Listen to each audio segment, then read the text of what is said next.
Terimalah salam di dalam Dharma, Namo Sang Hyang Adi Budaya, Namo Buddhaya. Waktu 2 tahun untuk peringatan itu terasa cepat sekali. Ya, setahun, 2 tahun, sampai 3 tahun terasa cepat sekali.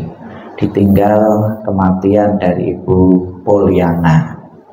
Di dalam kitab suci agama Buddha disebutkan ada beberapa peristiwa yang berkaitan dengan arwah, dengan seseorang yang telah meninggal.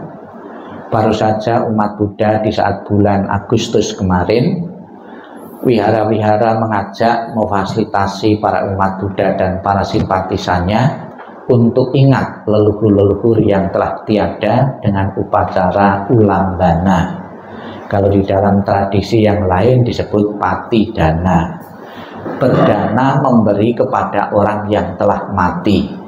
Memberi kepada orang yang telah mati dengan memberi kepada orang yang hidup itu berbeda.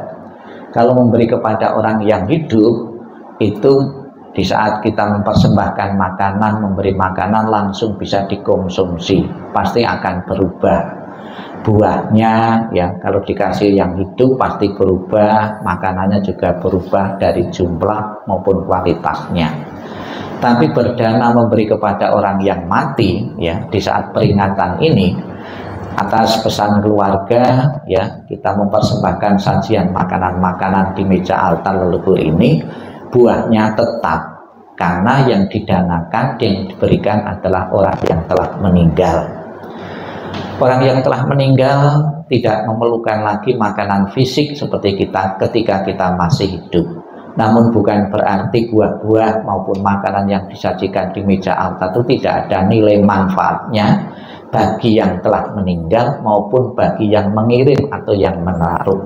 Tetap kedua-duanya mendapat manfaat. Manfaat apa yang dipulih seseorang yang telah meninggal dengan disajikan buah-buahan oleh orang yang masih hidup? Yang meninggal tahu, saya masih dikasihani, saya masih dipedulikan, saya masih disimpatiki, sekalipun saya sudah tidak berada di tengah-tengah keluarga. Ternyata keluargaku sangat berbakti, suamiku, anak-anakku tetap berbakti sekalipun saya telah meninggal, terbukti tetap disajikan makanan-makanan yang terpilih ini. Bentuk perhatian, bentuk simpatik dari yang hidup kepada yang telah meninggal itu akan mengkondisikan atau membentuk kondisi bahagia arwah. Kondisi bahagia arwah inilah yang mendukungnya untuk terlahirnya di alam bahagia. Tapi sebaliknya setelah meninggalnya seseorang, keluarga itu membuat rasa jengkel, membuat tidak nyaman dan lain sebagainya, itu juga bisa membentuk kondisi arwah itu tidak bahagia.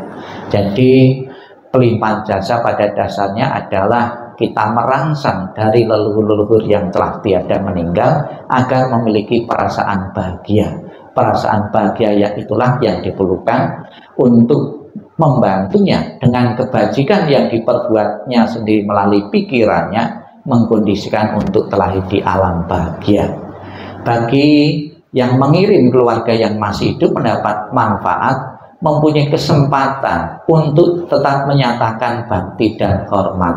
Toh sekalipun itu dipersembahkan, toh nanti yang makan juga yang hidup juga ya. Jadi itu sebagai alat bantu bagi yang hidup untuk menyatakan bakti dan hormat. Itu yang pertama. Yang kedua, kita telah bersama-sama membaca melafal Buddha Amitabha. Di dalam sutra itu Buddha Amitabha mengatakan di dalam janji dan prastiannya yang ke-18, beliau mengatakan, barang siapa menyebut namaku, mengulang namaku dengan penuh keyakinan dan berharap untuk terlahir di alam surgaku, surga bahagia, maka aku akan menjemput arwah itu dan menempatkan di alam surga bahagianya. Sudah menjadi cita-cita dan harapan setiap orang di dunia ini, hidup bahagia di dunia, sejahtera, panjang umur, kalau mati masuk surga. Semoga harapan keluarga sepeninggal Ibu Pollyanna meninggal, kemudian bisa terlahir, terbantu terlahir di alam bahagia itu, alam surga Sukawati, maupun mencapai pembebasan. Bapak Ibu sekalian yang saya hormati, sebagai ungkapan bakti di samping hormat dan juga mengirim doa keluarga yang ditinggalkan, tentunya pernah diberi pesan-pesan moral, nilai-nilai kebaikan yang pernah diutarakan, yang pernah dinasihatkan kepada keluarga-keluarga yang ditinggalkan. Penghormatan yang punya nilai paling tinggi itu adalah mewarisi pesan-pesan moral yang pernah diberikan, mempraktekkan pesan-pesan moral yang pernah diberikan beliau, sehingga hidup di dunia ini bisa bahagia dan selamat sampai kapanpun. Semoga dengan terlaksananya upacara 2 tahun peringatan dengan doa ini, dengan membaca sutra ini, keluarga merasa lega dan puas karena mempunyai kesempatan untuk menunaikan kewajiban sebagai seorang anak, sebagai seorang suami, untuk mendukung perjalanan arwah menuju alam yang bahagia. Dan setelah di alam bahagia, semoga arwah beliau selalu memberikan doa restu kepada keluarga yang ditinggalkan untuk bisa melanjutkan perjuangan-perjuangan, harapan-harapan hidup yang belum sempat terwujud. Selamat jalan Ibu almarhumah, semoga dengan dukungan doa dalam peringatan 2 tahun ini, engkau akan benar-benar terlahir di alam surga bahagia, dan keluarga segera bisa merelakan dan mengikhlaskanmu sepenuhnya. Sadu, sadu, sadu.